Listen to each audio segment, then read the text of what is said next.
하나님의 말씀 히브리서 1장 13절로 14절 두 구절 우리 보도록 하겠습니다. 너무나 이 히브리서 1장이 깊이가 있고 귀하기 때문에 그냥 넘어가면 이 말씀을 우리가 놓치기 때문에 정말 제가 꼼꼼하게 1장을 오늘로 마무리합니다. 1장 13절로 14절 우리 다 같이 한 목소리로 13절 14절 한 목소리로 읽겠습니다. 어느 때에 천사 중 누구에게 내가 내 원수로 내 발등상 되게 하기까지 너는 내 우편에 앉았으라 하셨느니요. 모든 천사들은 부리는 영으로서 구원 얻을 후사들을 위하여 섬기라고 보내심이 아니요. 아멘. 오늘 저는 히브리서 1장 강의의 마지막 부분 히브리서 1장 13절로 14절을 본문으로 우편에 앉으신 그리스도라는 제목으로 말씀을 전하고자 합니다. 우리가 1장을 통하여서 아주 치열하게 살펴던 말씀의 중심은 무엇입니까? 예수 그리스도가 얼마나 위대하신 하나님의 아들이신가. 그분은 천사들과는 비교도 되지 않는 위대하신 정말 하나님의 아들이시다 라는 것을 구약 성경을 인용하여서 이 히브리서 저자가 이토록 강조하는 이유는 어디에 있겠습니까? 정말 예수님을 메시아로 받아들였다가 동족 유대인들로부터 혹독한 핍박을 받으면서 목숨의 위험도 당하고 그들의 모든 삶의 기반이 다 빼앗기고 무너지는 그러한 어려움의 연속 가운데서 다시 유대교로 돌아가려는 그런 유혹이 들었던 것입니다. 바로 그들을 향하여서 흔들리는 그들의 믿음을 바로 잡아주는 최고의 방법은 뭐냐? 바로 우리가 믿는 예수님이 어떤 분이신가? 그 예수가 누구임을 알진데 절대로 예수님을 버리고 예수 아닌 구원의 길이 아닌 다른 것으로 돌아갈 수 없다는 것입니다. 그래서 히브리서 저자는 1장에서 구약의 성경들을 인용하면서, 왜냐하면 이 말씀을 받는 사람들이 히브리 즉 유대인이기 때문에 그들은 철두철미하게 구약 성경에 완전히 적화된 구약 성경에 대하여 능숙하게 알고 있는 분들이기 때문에 구약 성경 전반을 걸쳐서 바로 메시아 예수 그리스도에 대한 예언의 말씀을 인용하면서 예수님이 왜 위대하고 탁월하신 하나님의 아들이신가를, 천사와는 비교할 수 없는 하나님의 아들이신가를 증명하고 있습니다. 그런데 저와 여러분은 어떻습니까? 우리는 유대인이 아닙니다. 우리는 구약 성경에 그렇게 친화적인 그런 바탕이 없어요. 그러다 보니까 이런 말씀을 인용하는데 어떤 면에서는 그냥 우리가 넘어갈 수밖에 없습니다. 그래서 이 말씀의 배경이 무엇이며 이 말씀의 의도가 무엇인지를 깊이 알아갈 때, 그래서 이 말씀을 인용하는구나. 여기에 담긴 놀라운 복음의 능력을 우리가 맛보게 되는 것입니다. 오늘 히브리서 저자는 이 시리즈의 마지막을 시편 110편 1절을 인용하여서 예수 그리스도가 누구이신지를 말하고 있습니다. 1절 13절에 나오는 이 말씀은 시편 110편 1절의 말씀을 인용한 것입니다. 우리 오리지널 버전으로 한번 읽어보겠습니다. 시작. 여호와께서 내 주에게 말씀하시기를 내가 내 원수로 너의 발등상 되게 하기까지 너는 나의 우편에 앉으라 하셨도다. 특별히 이 경상도 사람들은 이 구강 구조가 좀 문제가 있어서 내가와 내가를 이 발음상 똑같이 발음합니다. 그러다 보니까 참 이런 부분 할 때 너무 힘든데요. 여러분, 특별히 우리가 주목할 것은 시편 110편의 인간 저자가 누군가 하는 것입니다. 바로 다윗입니다. 예수님께서 이 시편 110편 1절을 마태복음 22장에서 인용하면서 다윗이 성령으로 감동되어 말하기를 다윗의 모든 시편은 다윗의 그냥 인간적인 어떤 시심이 일어나서 쓴 것이 아니라 모두 다 성령의 감동하심으로 기록된 하나님의 말씀이란 것입니다. 특별히 우리가 여기서 주목할 것은 다윗이 성령에 감동되어서 바로 장차 오실 메시아에 대하여 어떻게 표현하는가 하는 것입니다. 이 시편 110편은 특별히 1절은 장차 오실 메시아에 대한 예언의 말씀입니다. 자, 여러분들 잘 보시면 어떻게 되어 있습니까? 여호와께서, 이때 여호와는 성부 하나님을 가리킵니다. 그러나 여러분들 잘 아셔야 될 것은 보통 구약 성경에서 하나님의 이름 여호와 할 때 어떤 경우에는 성부 하나님을 가리키고 어떤 경우에는 성자 하나님을 가리킬 때도 있다는 것입니다. 말씀의 문맥을 통하여 우리가 살펴볼 수가 있는데, 여기에 여호와께서 했을 때 이 여호와는 성부 하나님을 가리킵니다. 성부 하나님께서 내 주에게 말씀하시기를, 성부 하나님께서 그가 보내시는 하나님의 아들 그리스도에게 주시는 말씀이라고 하고 있습니다.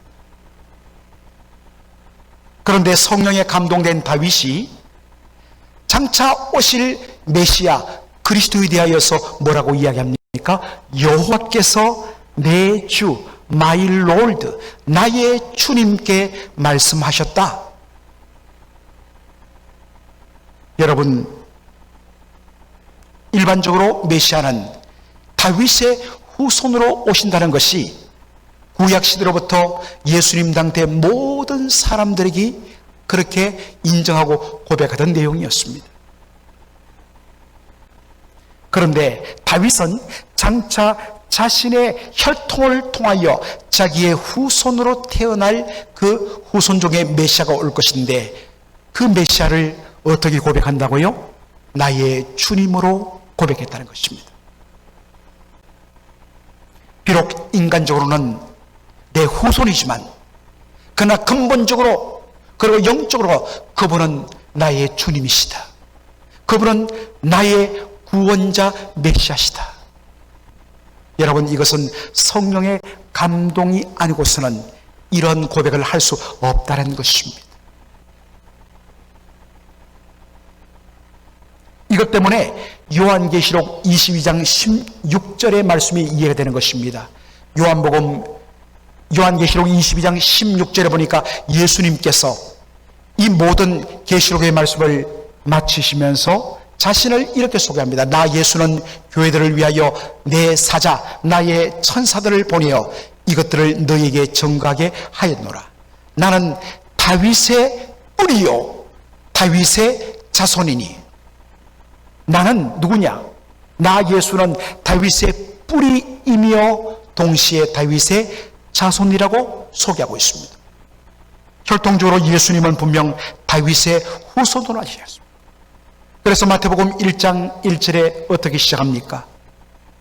아브라함과 다윗의 자손 예수 그리스도의 바로 족보다. 세계란 말은 족보란 뜻입니다. 예수님은 다윗의 후손으로 이 땅에 태어나셨습니다. 그러나 근본적으로 예수 그리스도 하나님의 아들은 영원전부터 성부 하나님과 함께 계셨던 동동하신 하나님이십니다. 그런 의미에서 예수님은 근본적으로 다윗의 바로 뿌리가 되고 다윗의 기원이 된다는 사실입니다.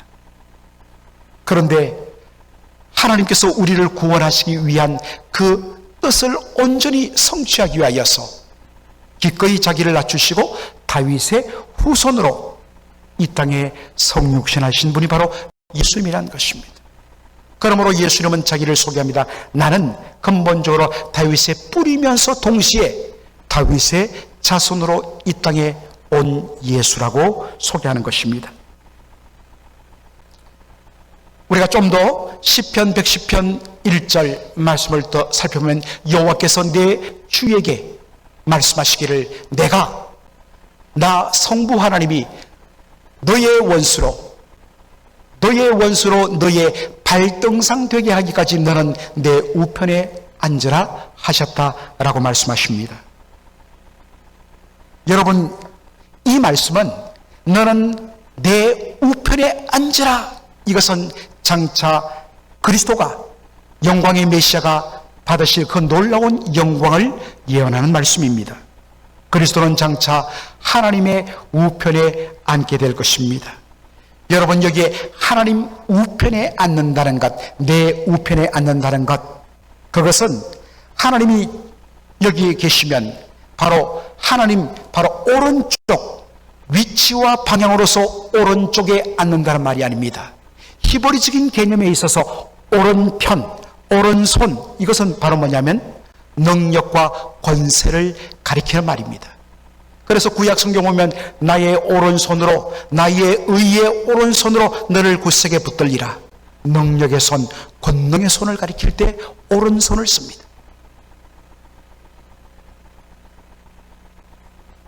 그러므로 너는 내 우편에 앉으라 라는 말은 뭐냐?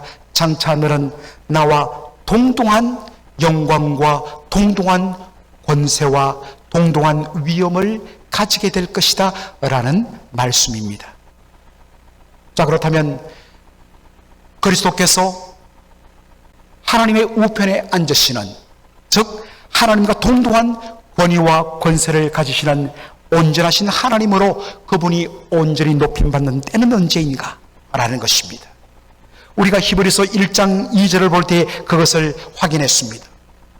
여기 보면 예수 그리스도는 누구신가 했을 때 그는 죄를 정결케 하시는 일을 하시고 높은 곳에 계신 위엄의 보좌에, 위엄의 우편에 앉으셨느니라고 예수님을 소개하는 것을 이미 우리가 살폈습니다.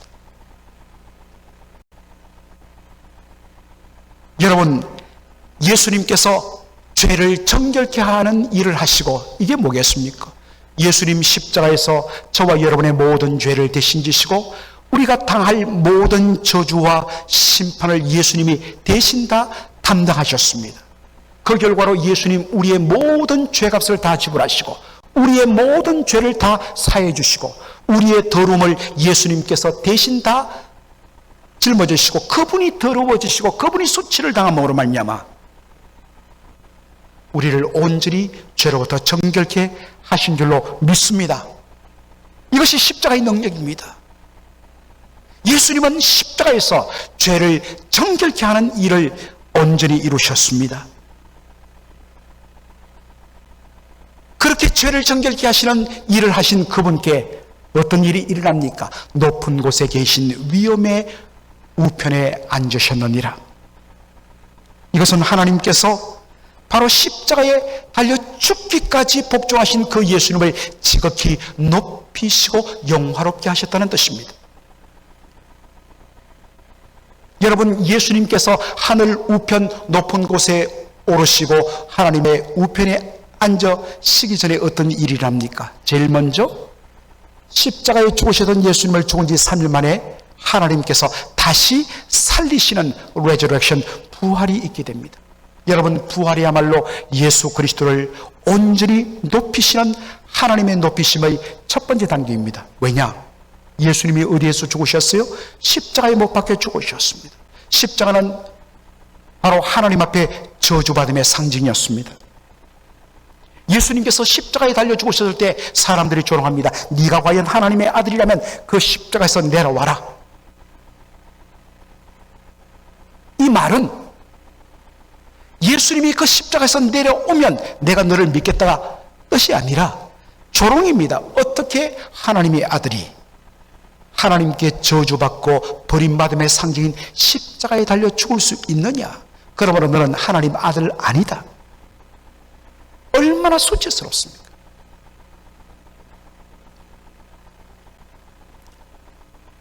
예수님의 부활이 없다면 우리가 아무리 예수님께서 십자가에서 저와 여러분의 모든 죄를 다 값지르시고 속죄하셨습니다, 믿을 수가 없습니다. 왜냐하면 십자가는 저주의 상징이기 때문입니다.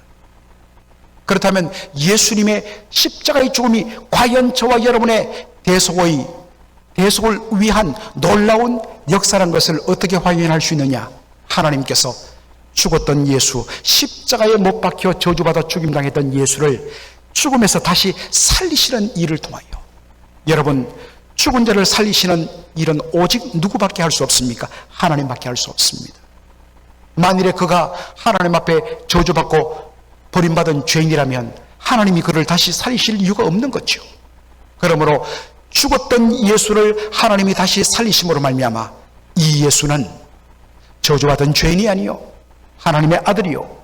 그러면 왜 그가, 하나님의 아들이신 그가, 의로우신 그가 왜 하나님 앞에 저주받음의 상징인 십자가에서 못 박혀 죽으셨는가? 그것은 바로 거기에 못 박혀 죽어야 할 바로 여러분, 저와 여러분, 우리 죄인들을 대신하여 그분이 죄값을 값치르신 것이다. 그것을 명확하게 보여주고 증명하는 것이 뭐냐? 십자가였습니다. 부활이었습니다. 그러므로 부활은 예수님을 영원롭게 하시는 하나님의 첫 번째 단계의 방법이었습니다. 부활하신 예수님 그 다음에 어떻게 합니까? 부활 성천하십니다. Ascending to the heaven, 하늘로 올리어 가십니다. 그리고 하나님께서는 죄를 정결케 하신 그 예수 그리스도를 바로 하나님의 위엄의 우편 보좌에 앉혀졌다. 아버지 하나님과 동등한 권세와 권위를 그에게 부하여 주시며 모든 무릎이 그 앞에 무릎을 꿇어 주라고 신하며 경배하게 하셨다는 것입니다. 바로 하나님의 우편 보좌에 앉으신 예수 그리스도, 그의 모습을 통하여 뭡니까? 예수 그리스도는 진정 성부 하나님과 동등하신 영광의 하나님이심을 하나님께서 만천하에 선포하셨다는 것입니다. 자, 그런데 여러분, 놀라운 사실은 예수님께서 그 영광의 하나님 우편 보좌에 앉으셔서 무슨 일을 합니까? 빌립보서 2장 11절 말씀 보면 모든 무릎이 그 앞에 무릎을 꿇고 주라 신하며 경배하는 모습이 있습니다. 마땅히 영광을 받으셔야 합니다. 그런데 예수님의 그 우편 보좌에서 예수님의 온전한 초점은 가만히 앉아서 영광과 찬송을 받는 데 있지 않았습니다. 그분은 하나님의 우편 보좌에서 끊임없이 그분의 초점은 이 땅에 있는 저와 여러분을 향하는 것이었습니다. 그래서 로마서 8장 34절은 그것을 이렇게 보여줍니까? 누가 정죄하리요? 죽으실 뿐 아니라 다시 살아나시는 이는 그리스도 예수시니 그는 하나님 어디에 계신 자요? 우편에 계신 자요. 거기서 뭘 한다고요? 우리를 위하여 간구하시는 자시라. 예수님이 하나님의 우편 보좌, 영광의 보좌에 앉아서 뭘 하느냐? 우리를 위하여 간구하시는, 그분의 관심은 여전히 바로 땅 위에 있는 예수님이 피 흘려 값주고 사신 저와 여러분에게 향하고 있다는 사실입니다. 여기에 간구란 말, 영어 성경이 잘 보이듯이 interceding for us, 우리를 위하여 interceding, 중보하시는. 중보란 것은 하나님과 죄인 중간에 서서 하나님과 죄인을 화해시키고 그 놀라운 은혜를 유지하게 만드는 바로 중재 사역을 가리키는 일인 것입니다. 그러므로 예수님은 여전히 천상에서도 우리의 큰 대제사장이라는 말씀이 되겠습니다. 여러분, 예수님께서 천상에서 그 영광의 보좌에서 그분의 관심은 당신의 영광과 찬송을 받는 거기에 주목한 인간이라 바로 땅 위에 있는 교회들과 당신의 피로 값주고 사신 하나님의 자녀, 하나님의 백성에 있다는 놀라운 사실입니다. 여러분, 이것이 얼마나 우리의 큰 위로가 되는 줄 모릅니다. 우리가 결코 혼자가 아닌 것입니다. 여러분, 사울이 다메섹 도상에서 그 예수님을 믿는 사람들을 잡아 주기 위해서 다메섹, 오늘날의 시리아 수도 다마스커스로 갈 때에 그 가던 길 중에서 그가 부활하신 예수님 만나지 않습니까? 예수님 사울에 대하여 책망하는 내용이 뭡니까? 사울아, 사울아, 어찌하여 네가 나를 뭐하냐? 핍박하느냐? 깜짝 놀랐습니다. 주여, 누이시니까 나는 네가 핍박하는 예수님이라. 사울은 한 번도 예수님을 핍박한 적 없습니다. 공격한 적 없습니다. 그런데 예수님, 너는 나를 핍박하고 있다. 왜요? 바로 예수 그리스도와 연합된 예수님의 피로 값주고 사신, 바로 예수님은 우리를 당신의 몸의 한 부분으로 여기는 당신의 지체를, 당신의 몸을 핍박했기 때문입니다. 네가 내 성도 건드리는 건 나를 건드리는 거야. 내 용납하지 않겠어. 예수님의 온전한 관심은 여전히 이 땅에서 바로 살고 있는 저와 여러분을 향하고 있다는 사실, 여러분, 이것이 얼마나 이 시대를 살아가는 우리에게 놀라운 위로와 은혜가 되는 줄 모르는 것입니다. 예수님께서 천상에서 우리를 위하여 간구하시는데 그 간구의 구체적인 내용이 무엇입니까? 제가 제자 훈련에서도 여러분에게 한번 말씀드렸지만 요한 1서 2장 1절로 2절의 말씀이 이것을 보여줍니다. 다 같이 한번 읽겠습니다. 나의 자녀들아, 내가 이것을 너희에게 쓰면 너희로 죄를 범치 않게 하려 함이라. 만일 누가 죄를 범하면 아버지 앞에서 우리에게 대언 자가 있으니 곧 의로우신 예수 그리스도시니라. 저는 우리 죄를 위한 화목제물이니 우리만 위할 뿐 아니요 온 세상의 죄를 위하심이라 라고 말합니다. 여러분, 우리가 예수 믿고 구원받아 은혜 생활하지만은 어떻습니까? 정말 여러분들, 우리가 온전합니까? 우리 스스로 생각해도 내가 하나님의 자녀인데 내 수준이 이것밖에 되지 않는가? 여러분, 우리 스스로 내 자신을 보고도 얼마나 실망할 때가 많습니까? 제대로 은혜 생활하는 분들은요, 딴 것이 아니라 자신의 부족함을 본인이 느껴요. 그래서 겸손하고, 그래서 주님 앞에 자기를 낮출 수밖에 없습니다. 스스로 생각해도 내가 정말 이것밖에 되지 않는가? 마음속에 온전히 하나님이 싫어하는 그러한 모습들이 하루에도 몇십 가지 가득 찬 우리의 모습입니다. 여러분, 지상에서 우리가 죄를 범할 때마다 천상에서는 어떤 일이 일어나는가? 바로 재판장이신 하나님 앞에 우리를 향하여 기소하는, 바로 마귀 사단이 하나님 앞으로 나온다는 사실입니다. 성경에 보면 마귀는 참소하는 자라 되어 있습니다. 그러나 이것은 잘못된 번역입니다. 여러분, 참소란 것은 있지도 않은 것을 바로 거짓되게 꾸며서 고소고발하는 것을 참소라. 요즘에는 그것을 무고죄라고 이야기하죠. 그런데 여러분, 참소라고 번역된 그 말을 영어 성경으로 보면 prosecute은 바로 검사가, prosecutor, 검사가 죄인에 대하여서 정확한 증거에 근거하여서 이 사람은 죄를 지었기 때문에 마땅히 형벌을 받아야 됩니다 라고 재판장에게 정식으로 기소하고 고소 고발할 때 쓰는 단어가 prosecution입니다. 사탄의 고소 고발은 거짓이 아닙니다. 팩트에 근거합니다. 하나님 보십시오. 저 예수쟁이들을 보십시오. 믿지 않는 사람과 별 차이가 없지 않습니까? 저들이 오히려 하나님 이름을 팔아먹지 않습니까? 하나님께서 분명히 말씀하셨지요. 죄의 삭은 사망이라고. 죄 지었으면 심판해야죠. 사탄의 그 고소고발은 하나도 거짓 없는 정확한 팩트에 근거한 고소고발입니다. 바로 그럴 때 우리를 위하여 하나님 앞에 나오시는 분이 계시는데, 천상에 하나님 우편 보좌에 계시던 하나님의 아들 예수 그리스도, 그분이 우리를 위하여 어떤 일을 하시는가? 대언자의 일을 하신다. 대신해서 말해준다는 말이 아니라 advocate, 변호사로 우리를 위하여 변호하신다라는 것입니다. 맞습니다. 하나님, 저 사탄의 모든 기소가 다 맞습니다.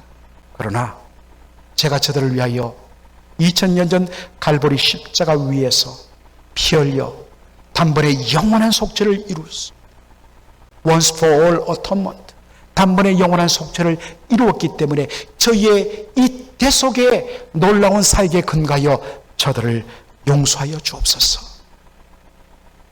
그래서 하나님께서 우리를 향하여 심판을 내리기를 너는 의롭다. 여러분, 의로운 것이 전혀 없습니다. 그런데 예수 그리스도의 그 놀라운 십자가와 그리고 그분의 변호사에게 근거하여 하나님은 우리를 의롭다고 선언하는 것입니다. 이게 매번마다 천상에서 일어나는 일입니다. 저와 여러분, 정말 하루에도 몇십 번 우리가 죽어야 마땅한 죄인인데 이렇게도 멀쩡하게 살아있고 여전히 주의 은혜 가운데 우리가 붙들린 바 살아가는 유일한 근거는 바로 우리를 위하여 2000여 년 갈보리 십자가에서 피 흘려 죽으셨을 뿐만 아니라 오늘도 그 십자가의 보혈에 근거하여 우리를 위하여 대언하시고 변호하시는 우리 주 예수 그리스도 중보자 되신 대제사장 되신 예수 그리스도의 그 놀라운 변호 때문에 저와 여러분이 여전히 하나님의 자녀의 이 놀라운 축복을 유지하는 줄로 믿습니다. 이런 감격이 있어요. 오늘도 우리를 위하여 하나님 우편 보좌에 앉아 계셔서 중보하시는 그 예수님, 그 예수님을 우리가 찬양하지 않을 수가 없는 것입니다. 그러면 언제까지 예수님은 이 하나님 우편 보좌에 앉으셔서 하나님과 동등한 권위와 권세를 그렇게 행사하시는가? 다시 시편 110편 1절로 돌아가서 내가 여호와가 너의 원수로 너의 발등상 되게 하기까지 너는 내 우편에 앉았으라. 여러분, 이 표현은 고대 근동지역, 오늘날의 메소포타미아, 팔레스타인 이 지역을 근동지역이라고 이야기하는데 고대 근동지역의 전쟁에서 이 그림이 나왔습니다. 전쟁에서 승리한 장수 앞에 그 장수가 탁 의자에 앉아있고 그 아래쪽으로 붙잡혀온 패장이 끌려오면 그를 땅바닥에 그냥 그대로 엎드리게 합니다. 그리고 승리한 장수가 패한 장수의 목을 자신의 발로 밟습니다. 마치 발을 올려놓은 이 풋스툴, 발등상, 발을 올려놓는 그러한 것처럼 패한 장수의 목을 자신의 발로 밟습니다. 이것을 통하여 나는 승리의 장수다라는 것을 온 세상에 선포하는 방법입니다. 보좌에 앉으신 예수님께서 최종적으로 짓밟게 될 원수는 뭐냐? 고린도전서 15장 24절로 26절의 말씀 다 같이 읽겠습니다. 그 후에는 나주기니 저가 모든 정사와 모든 권세와 능력을 멸하시고 나라를 아버지 하나님께 바칠 때라. 저가 모든 원수를 그 발 아래 둘 때까지 불갑을 왕노로 다시리니 맨 나중에 멸망받을 원수는 사망이니라. 여러분, 최종적으로 예수님께서 짓밟아 버릴 그 원수는 사망입니다. 그리고 그 사망을 우리에게 끊임없이 가져오게 만드는 원수 마귀인 것입니다. 요한계시록에 보면 최종적으로 예수님께서 이 땅에 재림하시면서 그 모든 악한 세력과 그가 가지고 온 모든 죽음, 이 저주를 온전히 짓밟아버리고 진멸하십니다. 바로 그 일을 위하여 하나님 아버지께서 자신에게 이 놀라운 권세를 주셨기 때문에 그렇게 온전히 승리하고 나서 바로 그 나라를, 그 통치권을 하나님 아버지께 돌려드립니다. 그런데 여러분, 요한계시록 보면 놀라운 반응이 나옵니다. 요한계시록 11장 15절에 이렇게 되어 있습니다. 일곱째 천사가 나팔을 불매 하늘에 큰 음성들이 나서 가로되 세상 나라가, 이 세상 나라가 우리 주와 그 그리스도의 나라가 되어 그가 세세토록 왕노릇 하시리로다. 예수님께서 하나님 아버지가 주신 그 모든 권능과 권세를 가지고 마지막 사망의 세력들을 멸하고 완전히 진멸하고 그 모든 것을 하나님께 돌리실 때에 어떤 일이 일어납니까? 성부 하나님이 아들이 돌려드리는 그 나라의 통치권을 다시 아들에게 그대로 주어서 그가 그 모든 것을 다스리게 하십니다.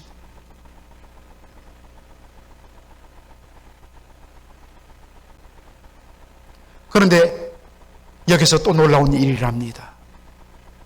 하나님 아버지로부터 이 모든 것을 새하늘과 새 땅을 다스리도록 왕권을 되돌려 받은 예수님께서 저와 여러분에게 어떤 일을 하시는가? 요한계시록 22장 5절에 보면 새하늘과 새 땅에서 바로 우리를 초대하여서 우리로 왕노릇하는, 여러분 왕노릇이란 것은 왕의 그냥 어떤 흉내를 내는 것이 아니라 통치하다라는 말입니다. 예수님께서 바로 우리를 예수님과 함께 이 모든 새하늘과 세상을 다스리는 그러한 놀라운 권세에 초대하여서 함께 다스리고 함께 누리는 왕 같은 권세를 누리게 하신다는 사실입니다. 여러분, 성부 하나님은 그래 수고했다, 그래 자 가라 하고 조금 이렇게 뒷돈 좀 주고 끝내는 게 아니라 아들이 아버지를 위하여 돌리신 그 왕권을 아들에게 다 주십니다. 그 예수님은 이 왕권을 저와 여러분에게 나누면서 함께 하자. 왜냐? 너희들도 하나님의 자녀이기 때문에. 여러분, 이것이 정말 인간의 말로서는 어떤 의미에서는 설명해도 믿기지 않을 주님의 약속입니다. 로마서 8장에 보면 우리가 하나님의 아들로서 장차 누리게 될 그 영화로운 영광을 바라보면서 현재 우리가 하나님의 자녀로서 당하는 이 고난을 기꺼이 우리가 감당해야 된다고 사도 바울은 그렇게 권면하고 있는 것입니다. 장차 그리스도와 함께 누릴 그 영광을 바라보며 현재 그리스도와 함께 당하는 이 고난을 함께 감당하자. 그리고 현재의 고난은 장차 우리가 누리게 될 그 영광의 그 어마어마한 것보다는 좋게 비교할 수 없이 가볍다라고 말합니다.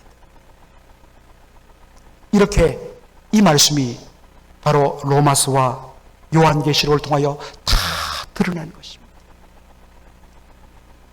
그러므로 지금 조금 어렵고 힘들다고 핍박이 있고 정말 예수 믿는다고 말미암아 모든 경제 활동에서 다 배제되어 갖고 정말 하루아침에 길거리에 나앉게 되어서 비참하게 된다. 인간적으로 너무나 억울하죠. 그리고 예수만 버리면 다시 유대교로 돌아오면 이 모든 것도 회복해 주겠다. 얼마나 달콤하겠습니까? 그 부분에 의해서 흔들리는 그들에게 이 말씀을 주시는 것입니다. 장차 우리가 그리스도와 더불어 누리게 될 그 영광이 얼마나 놀라운데 여기 조금 더 버티면 되는데 조금만 더 견디면 되는데 사랑하는 성도 여러분, 이러한 믿음으로 여러분이 삶 가운데 당하는 여러 가지 나름대로의 어려움과 고민이 있을 것입니다. 그러나 하나님 중심으로 딱 중심을 잡고 그 주님과 함께 내가 가겠다고 그래 갈 때 하나님께서 가만히 있지 않습니다. 때를 따라 돕는 은혜의 손길들을 부어주실 뿐만 아니라 어떤 의미에서 이 땅에서 뭐 좀 더 잘 살아봤던, 좀 더 건강하던, 좀 더 힘이 있던 그것은 상대적입니다. 그리고 어차피 이 땅의 것은 지나가게 되어 있습니다. 우리는 영혼을 향하여 살아가는 사람입니다. 그러한 삶의 모습을 딱 가질 때에 하나님을 알지 못하는 사람들이 우리에게 묻습니다. 당신은 도대체 누구길래? 당신이 믿는 하나님은 도대체 어떤 신이길래 당신을 하여금 이렇게 살게 만들었냐? 당신이 가지고 있는 그 소망의 이유 좀 설명해 주십시오. 여기에서 복음의 전도가 나타나는 것입니다. 이것이 바로 복음으로 살아가는 것이고 바로 그리스도와 더불어 고난을 당하는 것입니다. 오늘도 말씀의 은혜 가운데서 장차 우리가 누리게 될 그 영광스러움을 바라보면서 오늘도 천상에서 우리를 바라보시며 우리를 결단코 포기하지 않으시는 그 예수님을 바라보면서 담대하게 믿음으로 살아가는 저와 여러분 되기를 주의 이름으로 축원합니다. 아멘. 살아계신 우리 아버지 하나님, 우리 주님께서 약속하신 그 복음의 영광스러움, 정말 뭐라고 설명할 수 없을 정도로 놀랍고 감격스럽고 깊은데 이 종의 한계로 말미암아 그것을 온전하게 다 명확하게 드러내지 못하는 안타까움이 있습니다. 그러나 성령께서 분명히 이 말씀을 통하여 하나님께서 이 말씀을 주시는 그 이유와 의도가 무엇인지를 성령의 감동으로 분명하게 우리 성도들의 심령 속에 깨닫게 하시고 새겨주신 줄로 믿습니다. 아버지 하나님, 복음으로 더불어 주와 함께 동행하며 복음이 주는 위로와 능력을 덧입어서 예수와 동행하는, 그래서 그것이 나를 살리며 주님을 알지 못하는 수많은 사람들에게 예수 믿는 참된 믿음이 무엇이며 그것을 통하여 얻는 영생이 무엇임을 도전하여서 수많은 사람들을 주의 빛 가운데 인도하는 저희들의 삶이 될 수 있도록 인도하여 주시옵소서. 예수님의 이름으로 기도합나이다. 아멘.